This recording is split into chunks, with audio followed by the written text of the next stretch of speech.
ప్రేక్షకులకి ఒక నచ్చుతుందంటే రాజమౌళి గారు తీశారు కాబట్టి నచ్చేయక్కర్లేదు, మణిరత్నం గారు తీశారు కాబట్టి నచ్చేయక్కర్లేదు, ఏదో నచ్చుతుంది ఆ నాడి పట్టుకోవడంలో. Because whatever the scale 2 crores 2000 crores ఆ నాడి పట్టుకోవడంలో యూ థింక్ రాజమౌళి గారు హ్యాస్ ఇట్ రైట్, ఆర్ ఆయన కష్టపడతారు కాబట్టి he has it right, or he takes a long time and he silent కాబట్టి he has it right? What is it that's right about him? See, I mean, that I do see. Because working style కానీ లేకపోతే ఎంత టైం తీసుకుంటాడు అనేది that's a personality aspect. Rajamouli కొన్న own personality. అది somebody can do it very fast. For example 300 cinema ఉంది, it's very world wide super hit. అది చాలా షార్ట్ టైంలో చేశారు సినిమా. సో లాంగ్ టైంలో చేయటం అనేది మీకు ఒక అఫోర్డెన్స్ ఉంది. రెండోది అది that is what how he decides to take it. But as long as the film works out in the end, how does nobody will have a complaint. Right. ఎప్పుడైతే film కమర్షియల్గా ఫెయిల్ అయిందో, ఇది 3 ఏళ్ళు తీసాడంటండి, 4 ఏళ్ళు తీసాడంటే, అప్పుడు కదా మీరు ఏదైతే బ్లాక్ బస్టర్ అయితే ఎన్ని ఏళ్ళు తీస్తే ఏంటి పాయింట్? అదే ఇప్పుడు అవతార్ సినిమా 10 ఏళ్ళు తీసాడు అంటే అది సూపర్ డూపర్ హిట్ అయిపోయింది కాబట్టి you don't have problem with that. అవును. You know, so I think so audience అనేది, ఇప్పుడు ఆడియన్స్ అనేవాళ్ళు ఏం చూస్తున్నారు, వాళ్ళు ప్రతి వారం 3-4 సినిమాలు వస్తూ ఉంటాయి.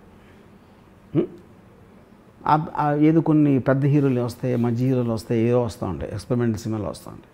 ఈ అన్నిటి మధ్యలో సడన్గా ఒక రాజమౌళి సినిమా వస్తుంది, which obviously is bigger something. వాళ్ళు అంతకుముందు చూసిన విజువల్ ఆస్పెక్ట్ కానీ, వాళ్ళ ఫేవరెట్ హీరోస్ని ప్రజెంట్ చేసే విధానం కానీ, everywhere it is creating a benchmark. So ఆబ్వియస్గా which is what is called event film, which will come. మీకు ఎన్ని బిల్డింగ్లు ఉన్నా తాజ్మహల్ ఒకటే ఉంటుంది. You know, so Rajamouli reach that status as a filmmaker. మీకు కొన్ని ఫిల్మ్స్ కలెక్ట్ చేయొచ్చు. ఫర్ ఎగ్జాంపుల్ ఒక ఇది ఉందనుకోండి, 2 ఎగ్జాంపుల్స్ చేస్తాను. KGF 2, బ్రహ్మాస్త్రం. బ్రహ్మాస్త్ర హిందీ బెల్ట్లో it might have done almost as much as RRR. నాకు సరిగ్గా లాస్ట్ ఫిగర్స్ నేను చెక్ చేయలేదు. KGF 2లో సగం చేసింది. కానీ RRRకు ఉన్న రెప్యుటేషన్ ఈ రెండింటికి రాలేదు. బ్రహ్మాస్త్రకి రాలేదు, KGF 2 కూడా రాలేదు. యూనో, ఎందుకంటే the visual aspect of it is so new, which is something no one he's seen before. Right. KGF 2 అనేది కంటెంటా లేకపోతే డైలాగ్ ఏదో దేనికో అయ్యి ఉండొచ్చు, బ్రహ్మాస్త్ర ఏదో పిల్లలకు నచ్చిందా ఏదో రాయి ఉండొచ్చు. కానీ RRR అనేది వాట్ అంటే మీకు ఎంత డయాస్ఫోరాలో ఇంక్లూడింగ్ ఫారినర్స్, ఇప్పుడు ఆస్కార్కి RRR ఎందుకు వెళ్ళట్లేదు అనేది మీకు సోషల్ మీడియాలో ఒక యాంగర్ వినిపిస్తుంది. కానీ nobody is talking about Brahmastra, nobody is talking about KGF 2 also. Yeah. You know, so that kind of a unique aspect అనేది ఒక బ్రాండింగ్ అనేది వచ్చేసింది. You know, which I think is not possible to go. ఈ పొద్దున ఒకటి తక్కువ అవ్వచ్చు, ఒకటి ఎక్కువ అవ్వచ్చు, లేకపోతే కొంతమందికి RRR బాహుబలి అంత నచ్చి ఉండకపోవచ్చు. యూనో, ఈ ఇండివిజువల్ ఒపీనియన్స్ ఇన్ గ్రూప్స్ కానీ అవి ఉంటాయి. But the overall thing, it won't make a difference. The impact is huge. Yeah, mammoth. Huge. Yes.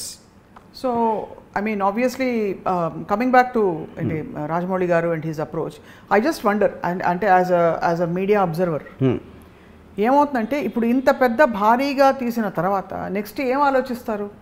Budget పెంచుకోవడమా, ఇంకా మల్టీ స్టార్ తీయడమా, అంటే 3 స్టార్స్ పెట్టి తీయడమా, లేకపోతే బికాజ్ ఇప్పుడు హిందీ తెలుగు ఇవి కూడా చెప్పేశారు. ఇదివరకంటే ఇప్పుడు నెక్స్ట్ బాలీవుడ్కి వెళ్తాట, మన డైరెక్ట్ హిందీలో కూడా తీస్తున్నట్ట హీరోయిన్కి వచ్చింది అన్నారు. ఇప్పుడు ఈయనకు ప్రమోషన్ ఏమిటి? ఆయనే క్రియేట్ చేస్తున్న పాత్వేకి ఆయనకు ప్రమోషన్ ఏంటి? ఎక్కువ డబ్బులా, ఎక్కువ రెస్పెక్ట్, ఇంకా ఏం వస్తుంది? No. See, the point is, see, as a creative person, he will keep on pushing boundaries and ఏమంటుందని అట్ ద స్పీడ్, ఇలా ఏ స్పీడ్లో వర్క్ చేస్తాడు, ఎప్పుడు చేస్తాడో. బట్ తను James Cameron might take 10 years, Rajamouli might take 5 years or 4 years. That depends on their own thing, you know. ఇంకోటి, Rajamouli reached a point where budgets are no longer a point. Any budget he makes, it will work out, which is what he proved consistently. అక్కడ నుంచి that's the baseline. అక్కడ నుంచి it doesn't make a difference anymore. ఎందుకంటే మీకు అది ఎప్పుడు నుంచి చేస్తుంటే దాన్ని ఆల్మోస్ట్ మగధీర నుంచి is doing.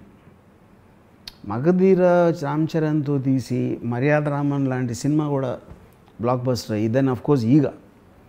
He's been doing that for the last 10 years at least, maybe more. Magadheera ఎప్పుడు వచ్చిందో గుర్తులేదు.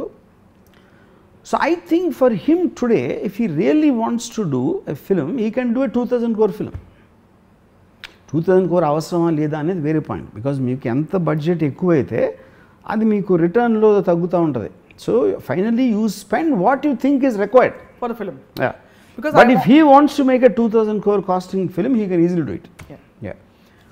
Although we are talking pure economics, I want to refer to a film that you raved about a while back. 127 hours.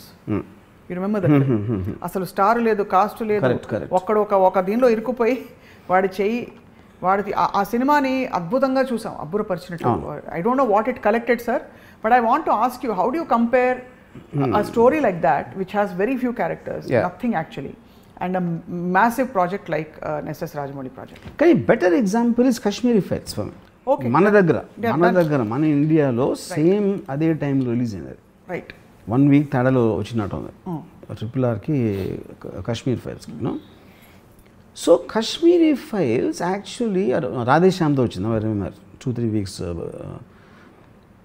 Kashmir Files అంటే అది నాకు తెలిసి ఒక మన RRRకి ఒక రోజు షూటింగ్ బడ్జెట్లో తీసి ఉంటుంది. 1 or 2 days budget, 1 or 2 days shooting cost ఉంటుంది ఇది కాశ్మీర్ ఫైల్స్. మొత్తం budget. That did I think almost నాకు తెలిసి RRR కన్నా ఎక్కువ చేసింది అనుకున్నా హిందీలో. ఆ ఎగ్జాంపుల్స్ ఉన్నాయి, లేదని అనట్లేదు, you know. But that is not the point. Eventually film making అనేది ఇప్పుడు కాశ్మీరీ ఫైల్స్కి ఉన్న లాంటి base audience obviously very different ఉంటారు. RRR చాలా డిఫరెంట్ ఉంటారు. చాలా తక్కువ కాస్ట్లో చేసి చాలా ఎక్కువ డబ్బులు సంపాదించడం అనేది మీరు ఒక క్రెడిట్ అనుకుంటే, అసలు ఇండియాలో అసలు అలాంటి బెంచ్ మార్క్ బడ్జెట్ లేదు అనుకునే దానికన్నా ఎక్కువ ఖర్చు పెట్టి still to make it work, I think is a bigger achievement. Right. This is convincing. Yeah. Risk is much heavier. Risk is heavier.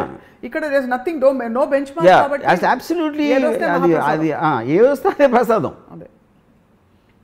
So the courage to do a high budget film is much bigger than to do a small film. So in other words, this is a chance phenomenon. That is a deliberate, created, conscious phenomenon. Yes. That's the big difference. మీరు ఒక పెద్ద కంట్రీకి వార్కి వెళ్ళటానికి direct కానీ లేకపోతే చిన్న గురిలో తీసుకుని ఎవడో చూడకుండా వెనకాల నుంచి పొడిచి వెళ్ళిపోవడానికి ఉన్న డిఫరెన్స్ అది. Brilliantly analyzed. Yeah.